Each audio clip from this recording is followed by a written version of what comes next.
Hello, এটা একটু relatively shorter মানে ছোট সাইজের ক্লাস হবে, কারণ আমাকে কলেজ বেরোতে হবে। তো যাই হোক, এখানে গতকালকের ক্লাসের পরবর্তী কিছু কথা এখানে আমি একটা একটা করে বলছি। দেখো, প্রথম একটা জিনিস তোমাকে শিখতে হবে, সেটা হচ্ছে প্রবাবিলিটি ডেনসিটি, যেটা তুমি অলরেডি জানো, যে রো, যেটা কিনা সাই স্টার সাই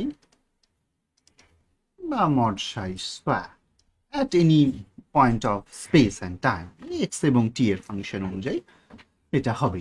যদি 1D প্রবলেম হয়, 1D প্রবলেম, তুমি rho as a function of x, psi as a function of x তুমি লিখতে পারো, এটা কাজে লাগবে।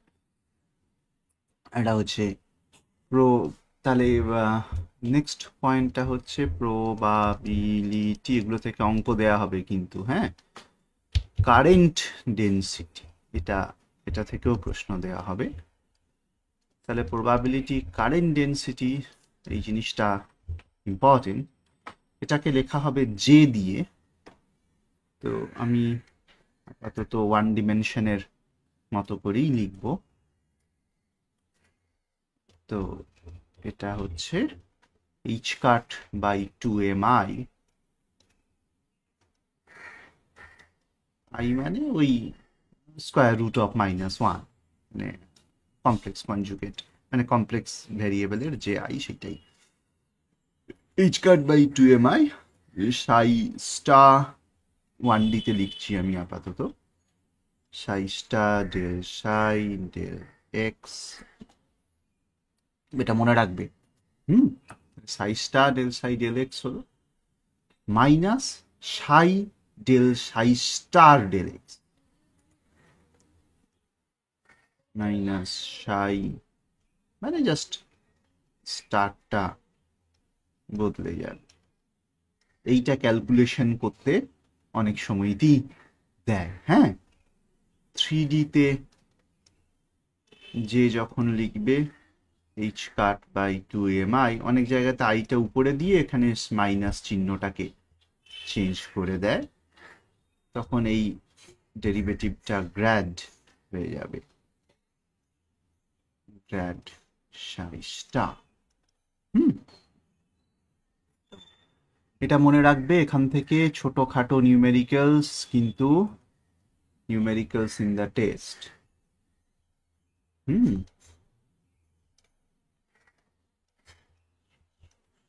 টেস্টে কিন্তু দেওয়া হবে।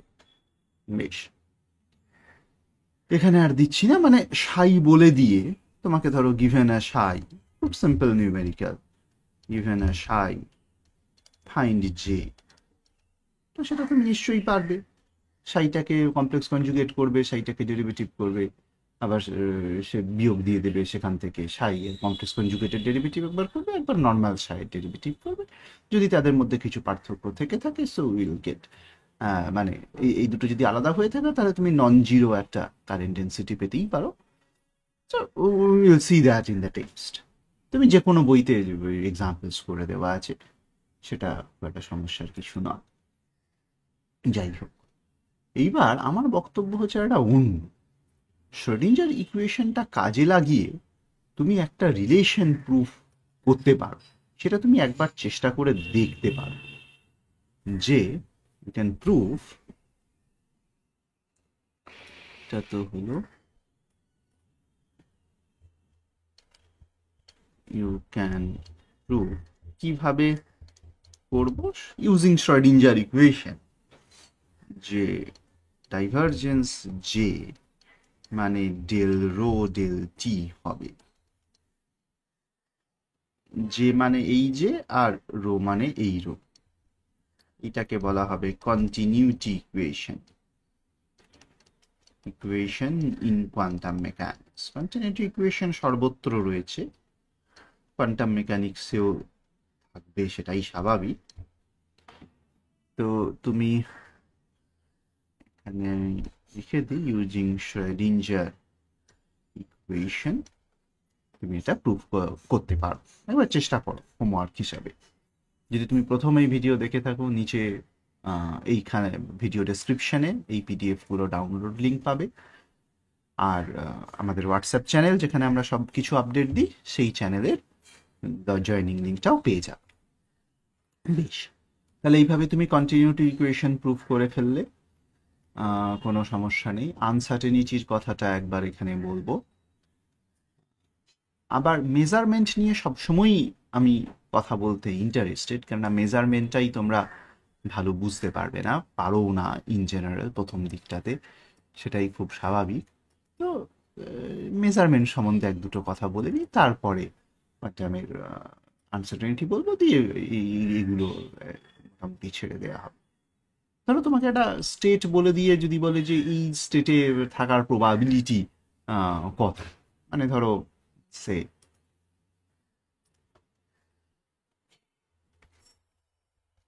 ছোটখাটো রিমেডি, আমি আমি আমি কোনো একটা স্টেট বললাম যে ধরো কিছু একটা কনস্ট্যান্ট C1 ψ1 প্লাস C2 ψ2।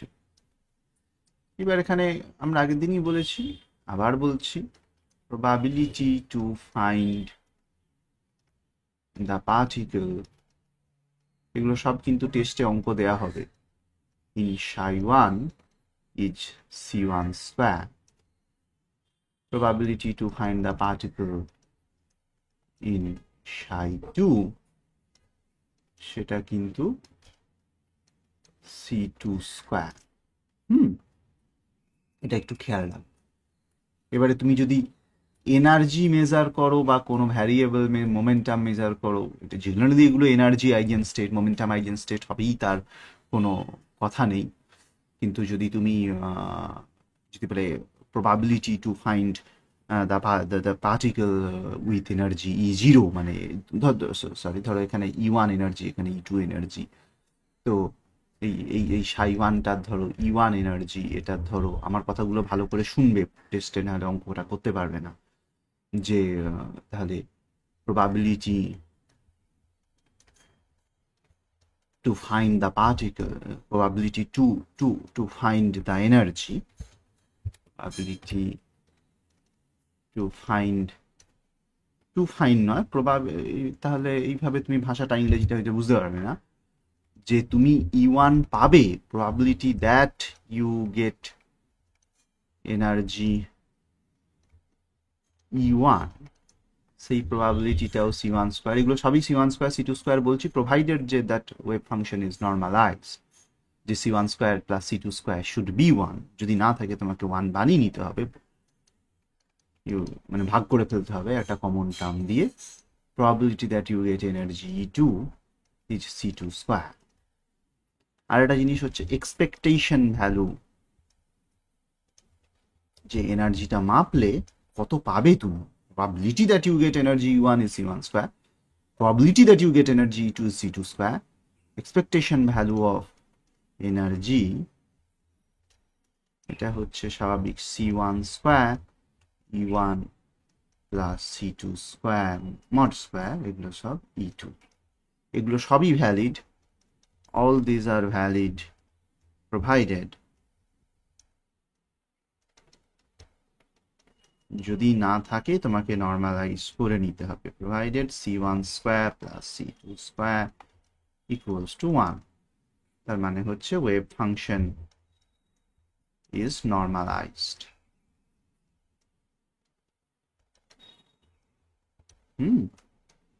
তার মানে হচ্ছে এটা হলে এগুলো সবই ভ্যালিড। তো মেজারমেন্ট নিয়ে সবসময় আমাদেরকে একটু ক্লিয়ার কাট আইডিয়া করে রাখতে হবে।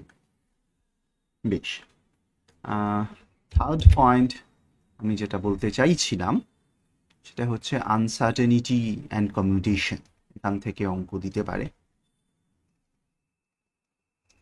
কমিউটেশনটার সঙ্গে তোমরা আগের দিন বুঝতে পেরেছো যে আমরা দুটো জিনিস স্টাডি করেছি।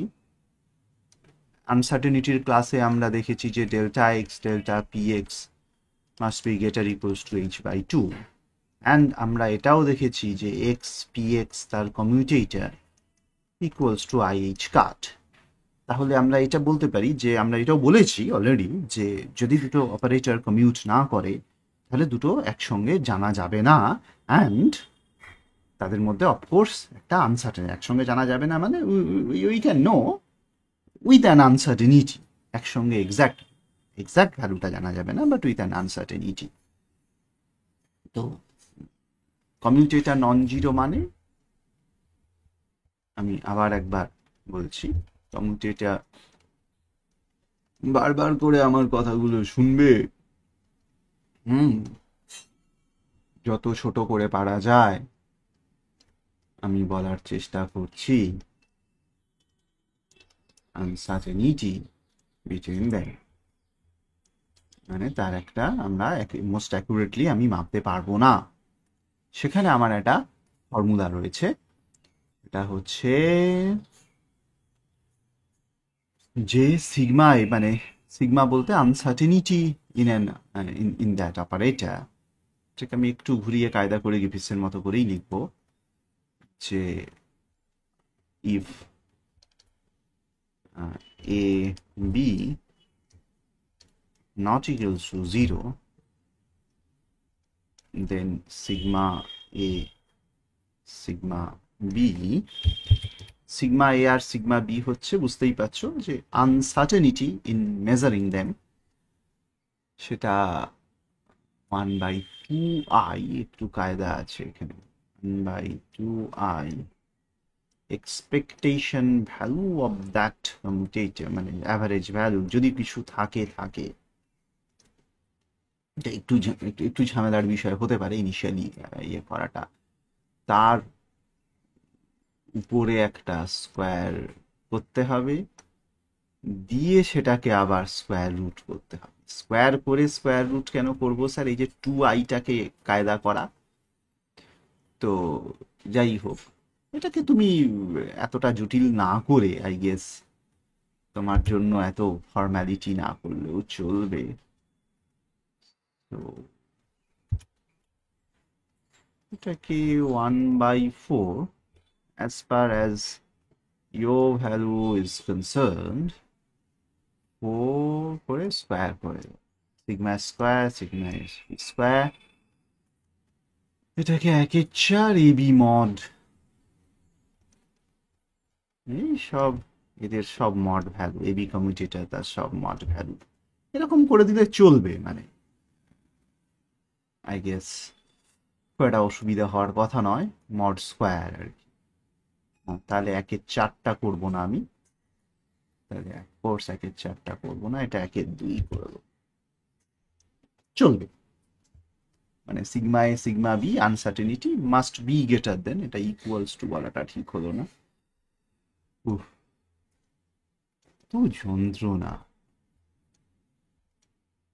গেটার ইকুয়ালস টু, তুমি এবারে এটা প্রমাণ দেখো, যেটা যদি তুমি আইএইচ কার্ড বসিয়ে দাও, এবি আইএইচ কার্ড, তো তার মড করতে গেলে h²/4 পাবে, and sigma A sigma B must be greater equals to h/2, মানে এর স্কোয়ারটা যদি h²/4 তার থেকে বেশি হয় তাহলে sigma A sigma B h/2 এর থেকে বেশি হবে। তো এটা কিন্তু নিউমেরিক্যাল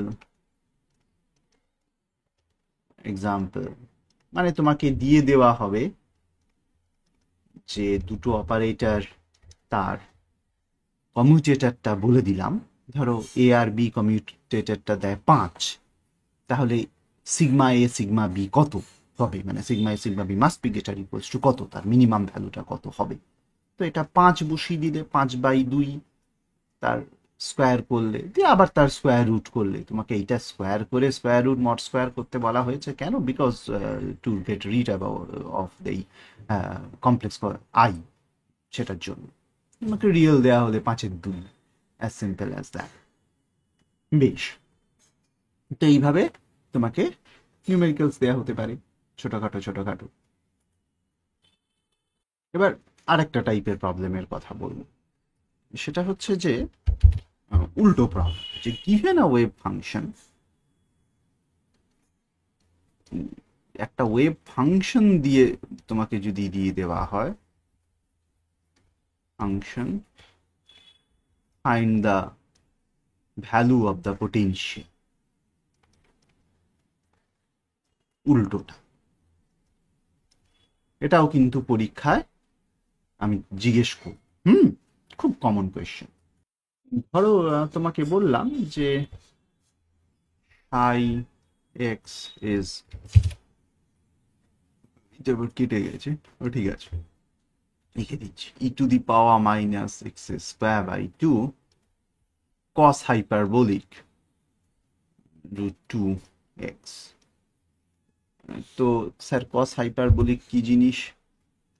cos hyperbolic x মানে হচ্ছে e to the power x plus e to the power minus x by 2। তো যাই হোক, এটা যদি বলে দেওয়া থাকে তাহলে হোয়াট ইজ দ্য পোটেনশিয়াল, এটা খুব কঠিন কিছু নয়। তোমাকে যেটা করতে হবে সেটা হচ্ছে শ্রেডিঞ্জার ইকুয়েশন ইউজ করতে হবে, মানে minus h square by two m, এইটাকে দুবার ডেরিভেটিভ করবে। হ্যাঁ, দুবার ডেরিভেটিভ করতে গেলে একটু কষ্ট হবে। Del psi del x. আচ্ছা, কস হাইপারবোলিকের ডেরিভেটিভ কি? কস হাইপারবোলিকের ডেরিভেটিভ সাইন হাইপারবোলিক, সাইন হাইপারবোলিকের ডেরিভেটিভ আবার কস হাইপারবোলিক। তুমি বুঝতেই পারছো, sine hyperbolic x e to the power x minus of e to the power minus x by two, এটাকে ডেরিভেটিভ করতে গেলে এখানে একটা মাইনাস চলে আসবে। তো এবার সাইনটাকে ডেরিভেটিভ করতে গেলে একটা নেগেটিভ অফ কস চলে আসতে পারে, এটা না, আসবে না। কসটাকে করতে গেলে নেগেটিভ অফ সাইন না, উইদাউট দ্য মাইনাস চলার কথা, তাই তো নাকি? একবার ডেরিভেটিভ করলাম, এটা প্লাস এটা মাইনাস, সাইনটাকে ডেরিভেটিভ দিয়ে সাইন হয়ে গেল, সাইনটাকে ডেরিভেটিভ করলাম, এটা থাকলো, এটাকে প্লাস হয়ে গেল। সো এটাই ফেরত আসবে। তো এনিওয়েজ তুমি ডেল সাই ডেল এস করলে e to the power minus x square by two, প্রথমে কস হাইপারবোলিকটাকে sine hyperbolic root two x, বাইরে একটা রুট টু চলে এলো, প্লাস আবার এক্স, এখানে একটা নেগেটিভ এক্স চলে এলো, e to the power minus x square by two cos hyperbolic two x চলে এলো, এটাকে ডেরিভেটিভ করতে হয়েছিল। বেশ, আবার del square psi del x square করলে, দিয়ে এইটাকে আবার ডেরিভেটিভ করলে যা হয় আর কি, to the power minus x square by two cos hyperbolic root two x. একটু করে নিও নিজের মতো, এখানে আর রুট টুটা আবার রুট টু থাকবে না, দুই হয়ে যাবে। এইটা ডেরিভেটিভ করতে গেলে মাইনাস এক্স স্কোয়ার চলে আসবে, প্লাস সি চলে আসবে, দুবার মাইনাস করতে গেলে, আর একটা e to the power minus x square by two cos hyperbolic root two x, plus আরেকটা টার্ম থাকবে minus x e to the power minus x square by two sine hyperbolic two x. Sine hyperbolic একটা কেটে যাওয়ার কথা ছিল মনে হচ্ছে, হ্যাঁ, আর কেননা এইখানে আরেকটা টার্ম থাকবে, এটাকে, তো যাই হোক এনিওয়েজ আমি ঠিক ডেরিভেটিভটা ছড়িয়ে ফেলবো, স্বাভাবিক, প্লাস আর একটা টার্ম থাকবে, এইটার সঙ্গে এইটা কেটে যাবে। তো মূল কথাটা হচ্ছে যে ডাবল ডেরিভেটিভ করো, সাবস্টিটিউট, শক্ত অঙ্ক হাত দিয়ে ফেলেছি, substitute the value of del square psi del x square here,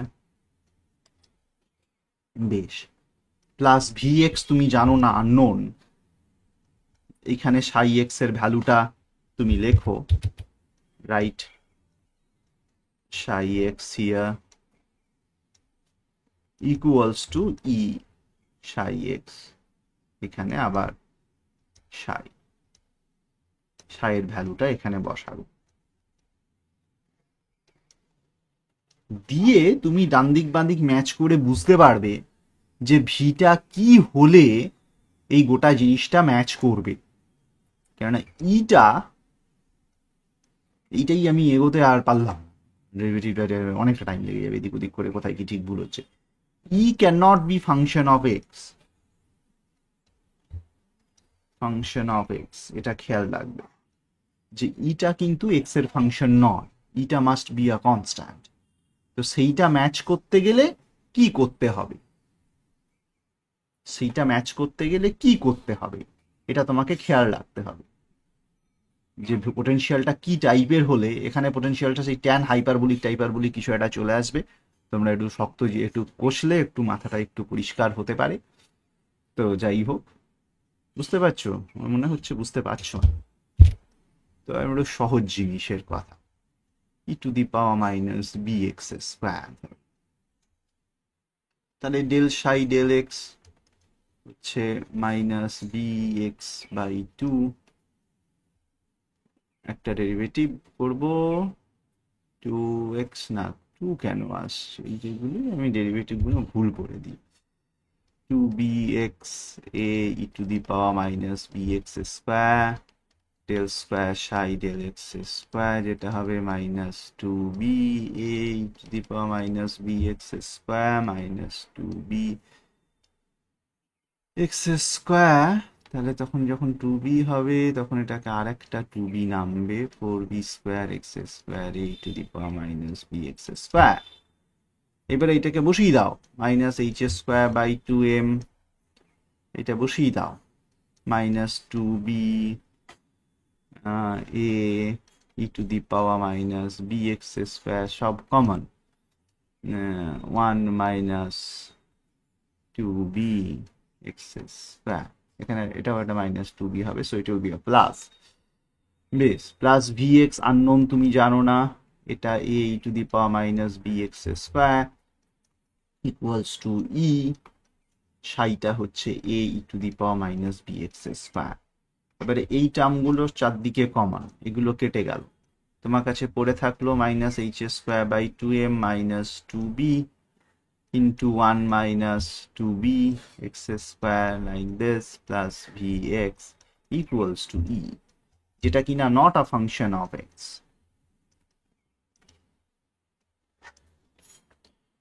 তাহলে বিটা কি রকম, তাহলে এই ভিটা কি জাতীয় হতে পারে, কি কি হলে ডান দিকে কনস্ট্যান্ট হবে, কারণ বিটাকে এইরকমই এক্স এর ফাংশন হতে হবে যেরকম এখানে লেখা রয়েছে, কাটিয়ে দিতে হবে, কাটিয়ে দিতে হবে। হ্যাঁ, ডান দিকে ইটা জিরো যদি বলি জিরো, তাহলে এটাকে একদম এই ভ্যালুটা, আর এটা যদি জিরো না বলে অন্য কিছু বলি তাহলে একটা কনস্ট্যান্ট ভ্যালু তো হবেই।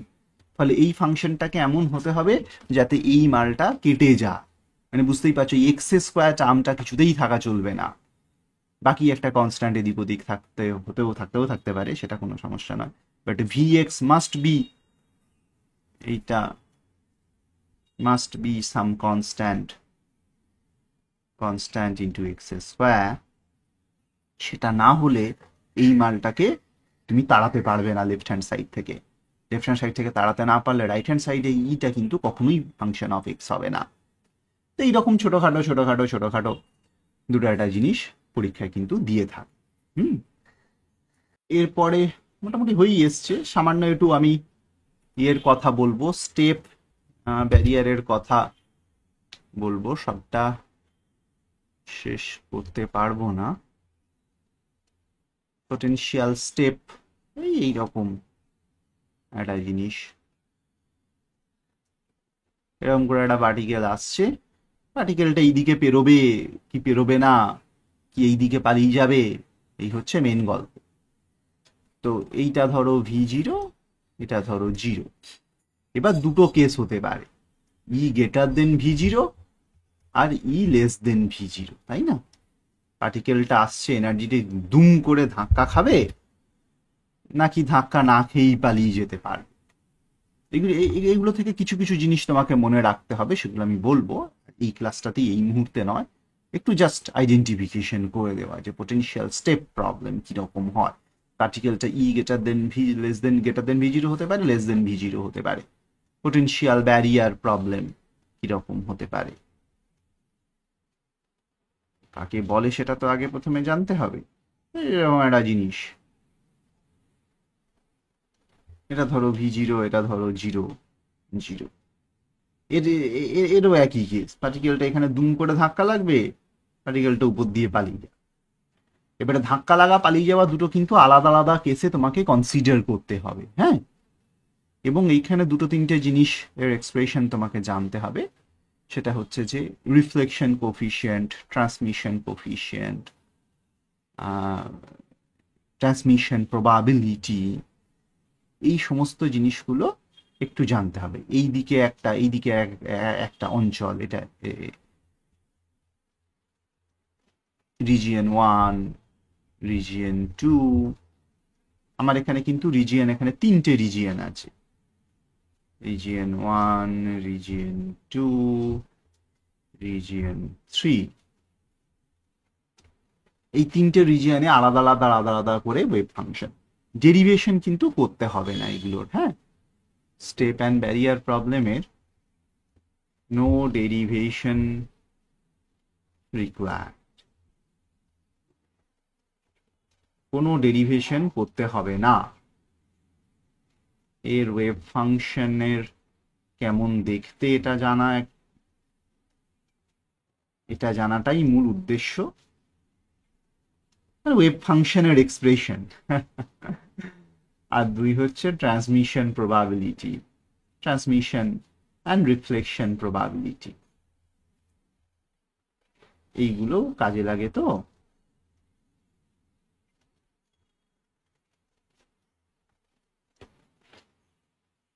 এই দুটো জিনিস তুমি জানলেই হয়ে যাবে, কেমন? এই দুটো জিনিস, এই জিনিসগুলো একটুখানি আমি বলে দেবো, সন্ধ্যেবেলার দিকে একটা ক্লাস নিয়ে নেবো হোপফুলি। আর বাকি তোমার ইয়েটা, হারমোনিক অসিলেটরটা বলে দিই আজকের মধ্যে ব্যাপারটা কমপ্লিট করে ফেলো। ঠিক আছে, চলো, বাই বাই।